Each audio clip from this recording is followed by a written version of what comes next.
மாப்பிளே வணக்கம்டா மாப்பிள தேனியிலேருந்து சாமி தப்பாக நினச்சிக்கிறாங்க. நான் மாலை ஓட்டிருக்கேன். நான் ஒரே ஒரு விஷயம் சொல்ல போகிறேன். இந்த மாலை ஓட்டிருக்க சாமியில் என்னை கமாண்டில் திட்டுறீங்க. வேறு வழி இல்லை, நான் சொல்லி தான் ஆகணும். என்னால் பொறுக்க முடியல. ஐயா சச்சையா வக்கீல் ஐயா, இந்த பதிவு வந்து உங்களுக்குங்கய்யா. நம்ம இந்தியாவில் இருக்க பிள்ளை வந்து நடு ரோட்டில் தனியாக போக முடியலைங்கய்யா.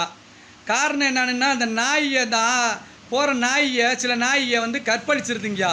இவங்களுக்கு தண்டனை வந்து எப்படி கொடுக்கணும்னு தெரியுங்களா ஐயா? வெளிநாட்டில் இருக்க சட்டத்தை நம்ம இந்தியாவுக்கு கொண்டு வாங்கய்யா. பொதுமக்கள் முன்னாடி அவங்கள கழுத்தை நறுக்குன்னு வெட்டினோம்னா என்னங்கய்யா, தப்பாக நினச்சிக்கிறாங்கய்யா. வெட்டினோம்னா அவன் ஆம்பளை நீ என் தாய் குளத்தை தொட்டு பார்ப்பானா ஐயா?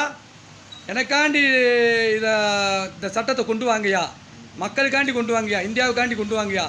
இது மனசார சொல்கிறியா? ஏன்னா பூராத்தையும் நான் பார்க்க முடியலையா, என்னால் வீடியோவே பார்க்க முடியலையா, டிவியும் பார்க்க முடியலையா. பிள்ளைகளை தனி நான் அடிச்ச மணி கடவுளுக்கு கேட்டு சொல்லியோ கவர்மெண்ட்டுக்கு கேட்டுருச்சு.